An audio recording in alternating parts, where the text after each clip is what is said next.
Oke, jadi di video kali ini saya akan buat sebuah tutorial ya, membuat pemodelan untuk mendeteksi pneumonia gitu dengan teknik CNN ya, atau Convolutional Neural Network gitu.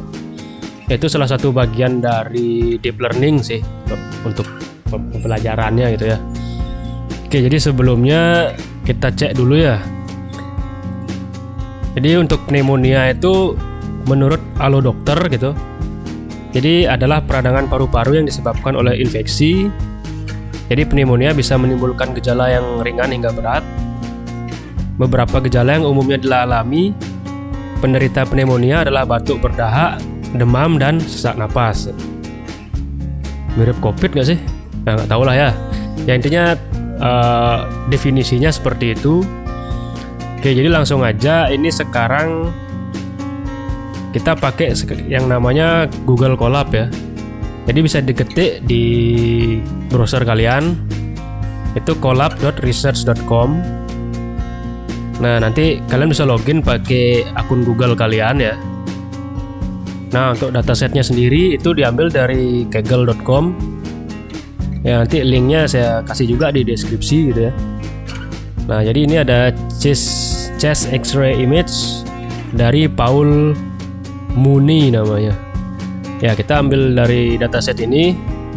Kalau mau di-download boleh. Kalau misalkan kalian mau bikin langsung dari Kaggle-nya bisa.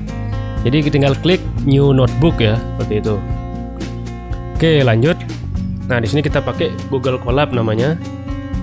Jadi pertama-tama seperti biasa, kalian bisa akses dulu ya, minta akses ke Google Drive kalian. Jadi ini scriptnya. Jadi kalian bisa ketikkan.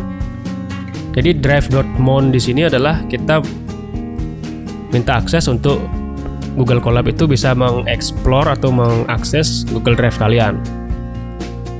Oke, kalau sudah diketikkan langsung aja dijalankan.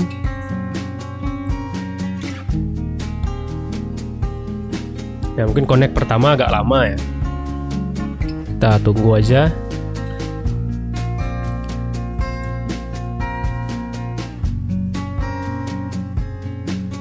Nah, kalau kalian pakai Google Colab, nanti dia akan minta authorization code, dan itu juga udah ada dari link yang disediakan ya. Jadi kalian tinggal klik. Nah, nanti kalian login dengan akun kalian seperti itu.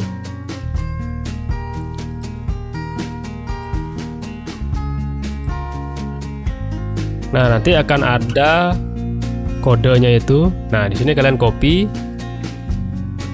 kemudian paste di tempat kalian untuk enter authorization kodenya. Kalau sudah, tinggal tekan enter.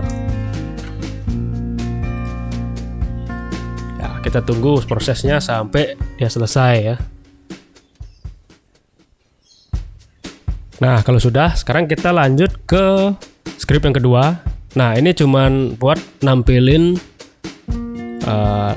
apa sih daftar yang ada di dataset kalian gitu ya. Nah, jadi balik sedikit ke datasetnya itu. Nah, di sini ada folder utama itu namanya chest X-ray. Kemudian dalam chest X-ray itu ada folder test, folder train, dan juga folder file gitu ya. Nah, inilah nanti yang akan kita pakai untuk membuat pemodelannya gitu. Oke, balik lagi. Nah, di sini untuk datasetnya sendiri kalau kalian di Google Colab, nah itu bisa kalian upload dulu untuk folder-foldernya ini tadi ya, yang ada di dataset itu. Nah, kalian masukkan ke atau kalian upload ke Google Drive kalian gitu. Nah, ini kebetulan untuk directory dari dataset saya seperti ini.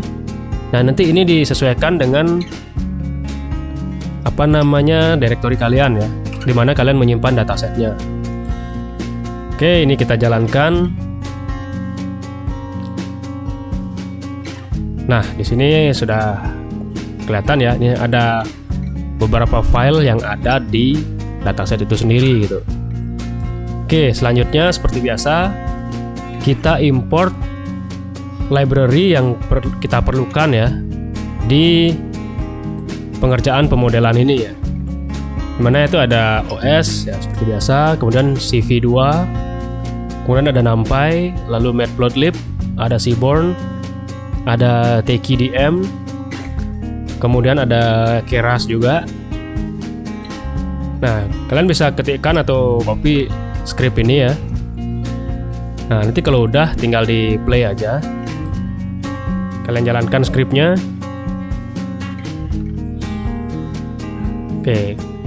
Langkah selanjutnya adalah kita bikin fungsi ya, function, dimana untuk membaca sekaligus juga meresize foto-foto dari dataset itu sendiri. Nah, kalau kalian perhatikan ini datasetnya isinya foto-foto ya. Nah, foto ronsen seperti itu.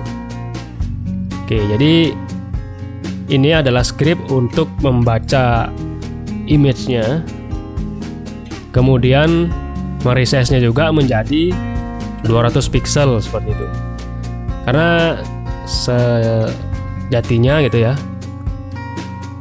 untuk CNN sendiri itu bisanya membaca image itu yang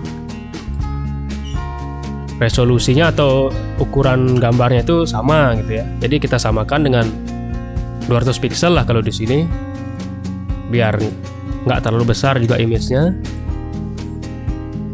Oke, jika ini sudah kalian ketikkan, langsung di run aja.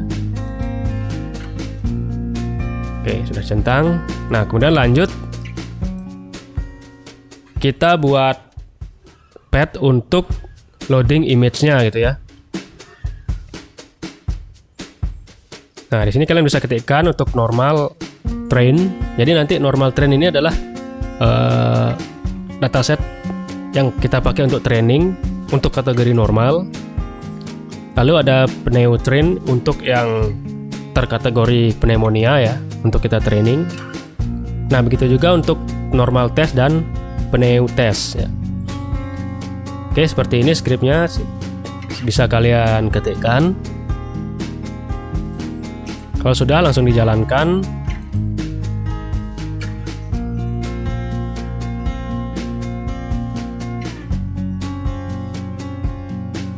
Nah, di sini juga proses lumayan lama ya, agak lama. Ya, balik lagi nih, tergantung dari banyaknya data yang ada di dataset kalian gitu ya, atau banyaknya record seperti itu. Oke, kita tunggu aja untuk prosesnya ya.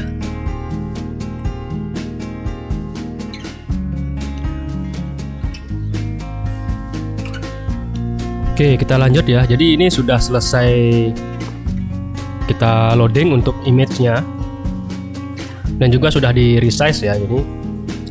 Selanjutnya adalah, nah ini script untuk kita melihat shape dari masing-masing datasetnya itu ya. Jadi yang normal train berapa, lalu pneumonia train berapa, normal test berapa, dan pneumonia test berapa, seperti itu. Oke, ini tinggal diketikkan saja untuk scriptnya. Langsung bisa kalian jalankan juga. Nah, di sini kelihatan ya, jadi untuk isi dari masing-masing foldernya itu sendiri ya sekianlah jumlahnya seperti itu. Oke, lanjut. Nah, ini untuk berikutnya adalah script untuk menampilkan X-ray untuk orang yang normal ya. Nah, scriptnya seperti ini, bisa kalian ketikkan terlebih dahulu.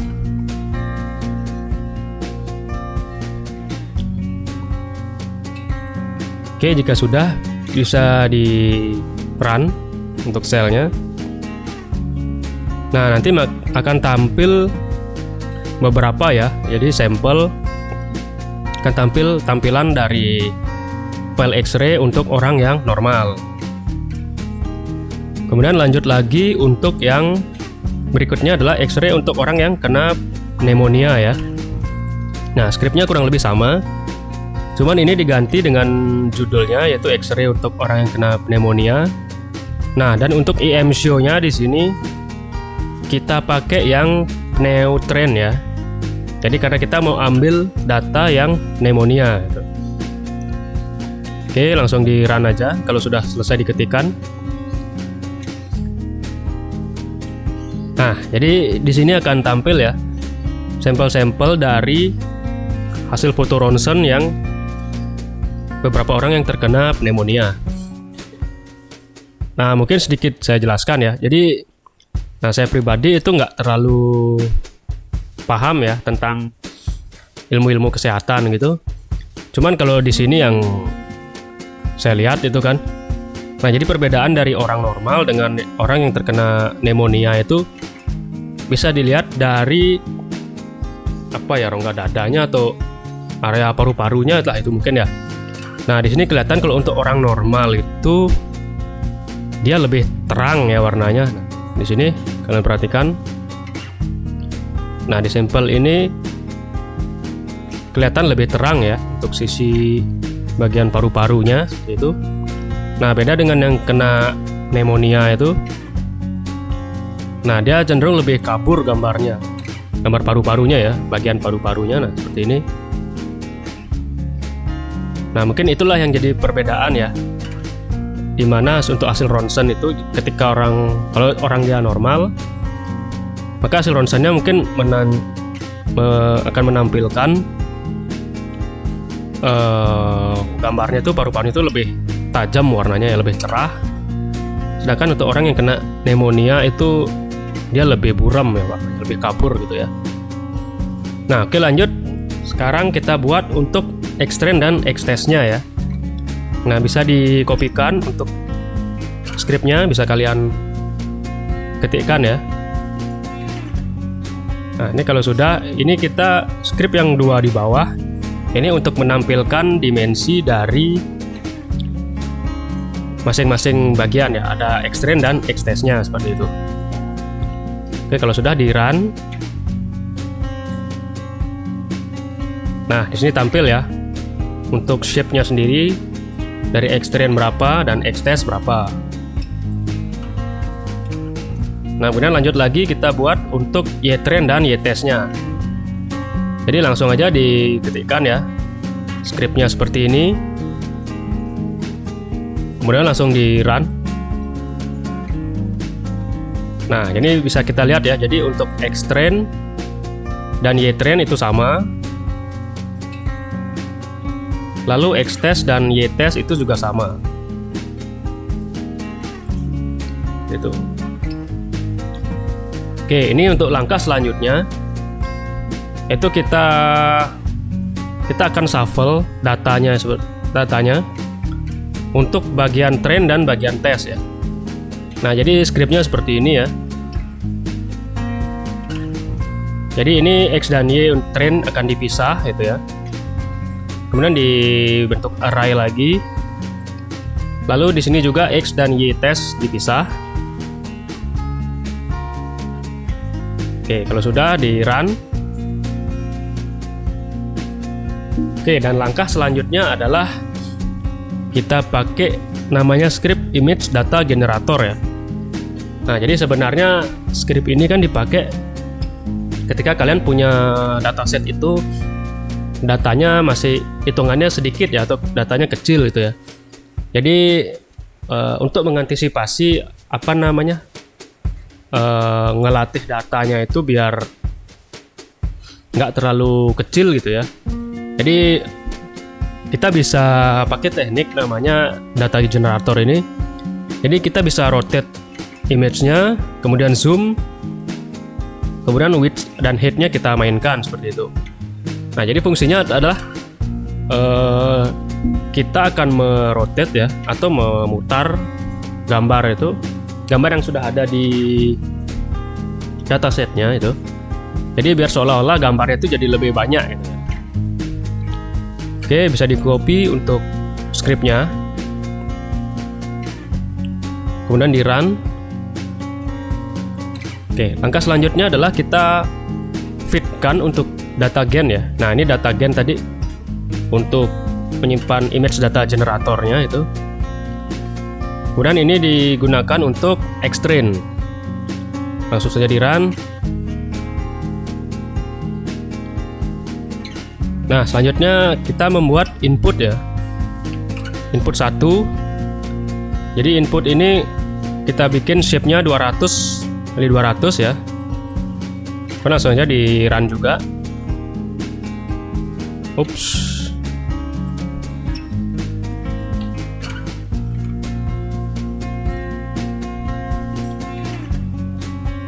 Oke, dan lanjut kita bikin untuk mendeskripsikan CNN-nya ya. Convolutional Neural Network gitu. Nah, di sini kalian bisa ketikkan untuk scriptnya ya seperti ini.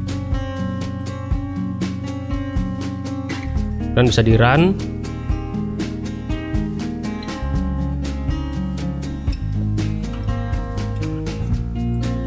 Oke, lanjut di bawahnya juga di run ya. Yang CNN ini ada dropout, ada dance-nya.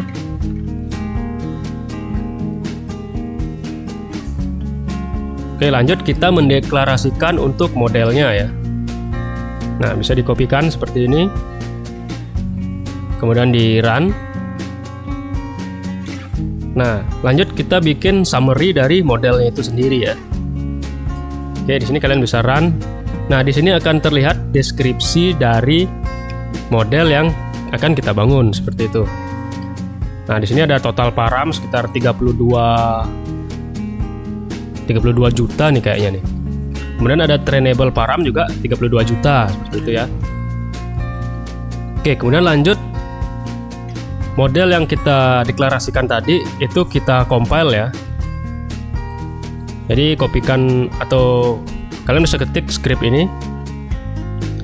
Jadi di sini menggunakan loss yaitu binary cross entropy, lalu optimizer Adam, dan matriksnya adalah akurasi. Oke, kalau sudah di run. Nah, lanjut kita membuat checkpoint ya. Jadi kedepannya nanti untuk model ini kan akan dilatih beberapa kali ya. Nah, nanti fungsi dari checkpoint ini adalah kita akan menyimpan model yang memiliki tingkat akurasi yang tinggi seperti itu. Jadi biar enggak nanti kita bingung ya mau pakai akurasi yang mana nih setelah beberapa kali dilatih seperti itu ya. Oke, ini untuk scriptnya bisa kalian ketikkan ya. Kalau sudah di run. Nah, lanjut kita bikin untuk efforts-nya. Efforts atau dalam artian kita melatih berapa kali kita akan melatih untuk datanya seperti itu. Nah, di sini kalian bisa kopikan atau kalian ketik lah untuk scriptnya itu. Nah, di sini ada effort sama dengan 30 ya. Nah, jadi ini maksudnya adalah nanti data itu atau modelnya akan dilatih sebanyak 30 kali setiap datanya seperti itu. Nah, ini sebenarnya nggak harus 30, jadi bebas terserah kalian. Jadi tapi kemarin saya coba untuk 10 itu akurasinya masih nggak dapat yang tertinggi ya. Jadi coba saya naikkan lagi 30, itu baru ketemu yang tertinggi. Makanya saya pakai 30. Nah, kalian kalau mau pakai 20, 40 atau angka selain 30 pun boleh, nggak apa-apa. Oke, kita lanjut ya. Setelah diketikkan ini, langsung di run aja. Nah, sekarang efforts-nya mulai bekerja ya. Jadi nanti akan ada apa istilahnya pelatihan modelnya itu untuk datanya itu sebanyak 30 pengulangan seperti itu. Yaudah, kita tunggu aja prosesnya ya guys ya.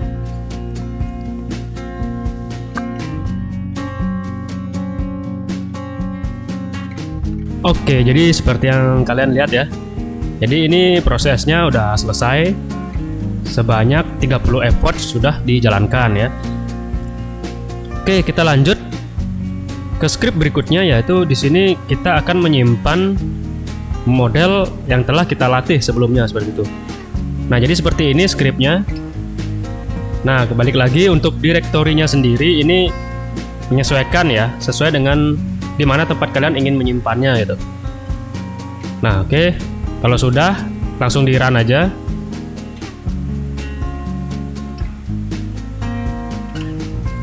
Nah, di sini akan muncul nanti keterangan bahwa model yang telah dilatih sebelumnya itu masuk ke direktori yang kalian buat ya, seperti ini. Oke, lanjut ke langkah berikutnya. Nah, di sini kita akan menampilkan loss functionnya dari efforts yang tadi kita buat ya. Nah, jadi seperti ini scriptnya. Nah, di sini kita menampilkan lossnya terlebih dahulu. Oke, bisa kalian ketikkan. Kemudian kalau sudah di run. Nah, di sini kalian lihat ya. Di sini adalah grafik progress dari setiap efforts-nya itu. Oke, bisa kita lihat ini mungkin dari 2 atau 3 lah ya. Dari 2 itu loss dan val loss-nya itu sudah mirip ya. Oke, balik lanjut lagi kita cek untuk akurasinya seperti itu. Nah, kurang lebih sama dengan script yang di atasnya. Nah, yang berbeda adalah dari titelnya.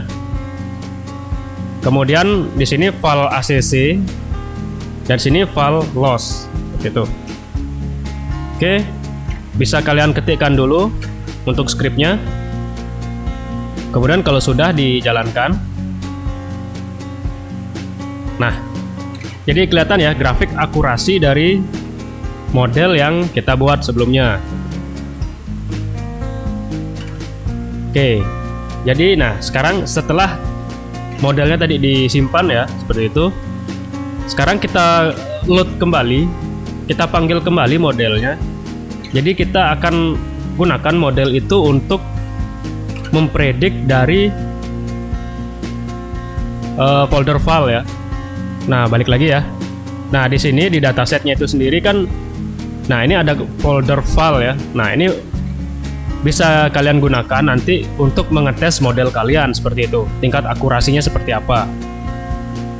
Oke, jadi kalian bisa ketikkan dulu scriptnya seperti ini. Oke, kalau sudah di run. Nah, lanjut ke pembuatan confusion matrix ya. Jadi untuk menampilkan nilai true positif, true negatif, false positif dan false negatifnya. Nah, ini kalian bisa ketikkan untuk function confusion matrixnya ya.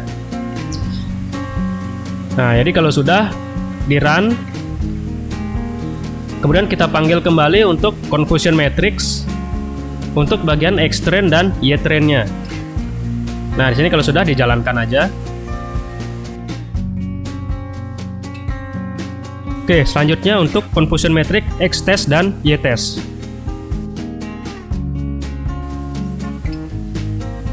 Nah, langsung aja. Kurang lebih scriptnya sama, cuman bedanya adalah yang di atasnya kita pakai yang train, yang di bawah kita pakai test. Oke, langsung dijalankan. Nah, langsung kelihatan ya hasilnya untuk yang test data.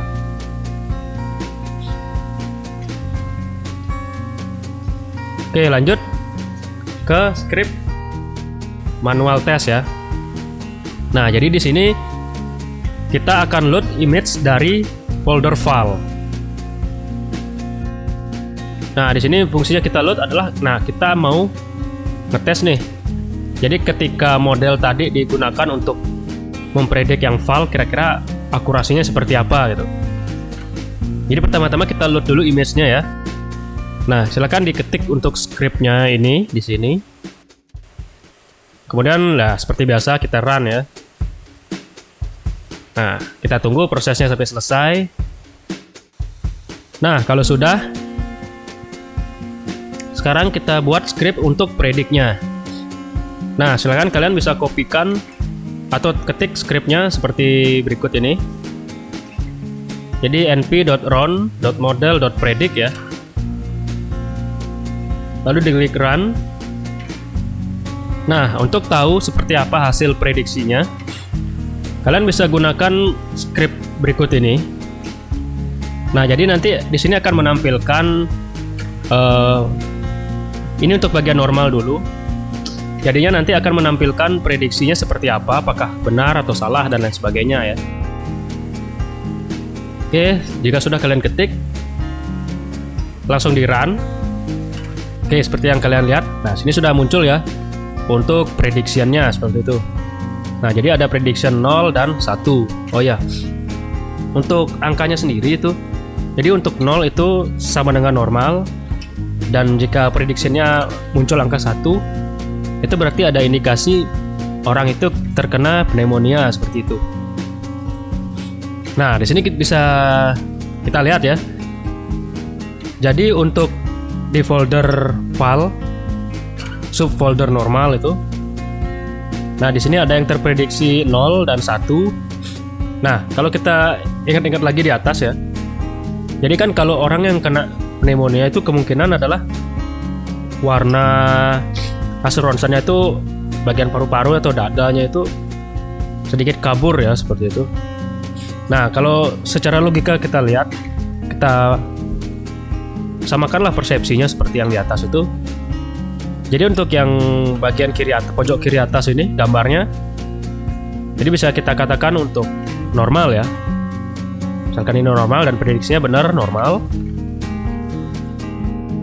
Nah, kemudian yang makin memudar ini, dia mulai mendeteksi nih, ada indikasi 1 ya. Jadi kemungkinan terindikasi ada gejala pneumonia gitu. Nah, bisa kita lihat perbandingannya di bawah juga, warnanya agak gelap, agak terang gitu. Nah, dia juga memprediksi 0 ya. Nah, di sini mungkin ada sedikit error ya, bisa kita katakan, karena ya gambarnya sedikit kabur. Ya dibilang kabur, nggak terlalu kabur, dan ya kalau dibilang cerah juga nggak terlalu cerah. Jadi di tengah-tengah lah, katakan seperti itu. Nah, di sini dia mendeteksi 0. Nah, mungkin ini adalah sedikit errornya seperti itu. Oke, lanjut. Nah, di sini untuk pendeteksian pneumonia-nya ya. Nah, jadi di sini kita pakai yang manual pneu, atau untuk di folder file subfolder pneumonia ya. Oke, scriptnya kurang lebih sama, hanya nanti tinggal diganti yang pneumonia ini. Kemudian untuk foldernya juga ya, kita pakai yang pneu. Oke, kalau sudah diketikkan, langsung saja di run.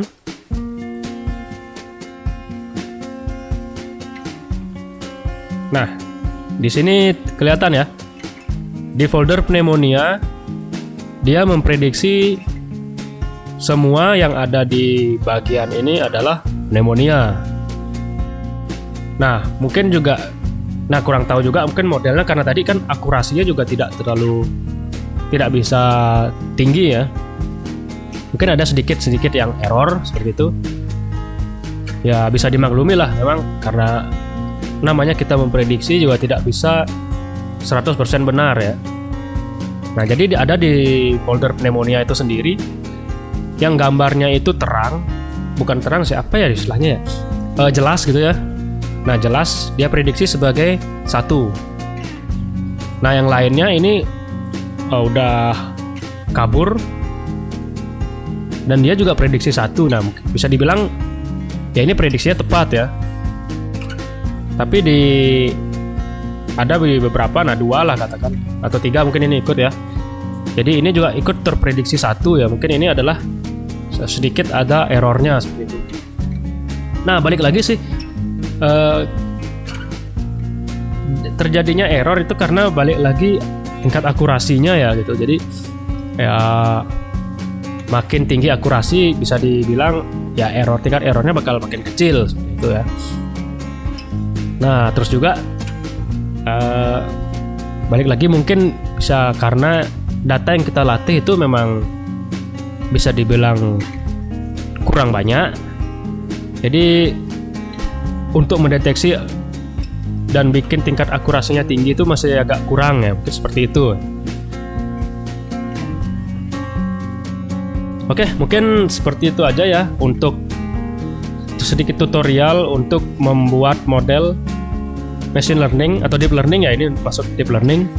untuk penggarapan pendeteksian pneumonia ya, berdasarkan gambar dari X-ray seperti itu. Oke, mungkin jika selama memberikan tutorialnya ada kurang-kurang kata atau penjelasan yang keliru, mohon dikoreksi, bisa ya, silahkan dikoreksi ya, karena ya saya pribadi juga deep learning masih belajar juga ya. Jadi semoga ya bermanfaat lah untuk videonya ini. Dan kalau ada yang mau menambahkan silahkan. Oke, see you in the next video. Cheers.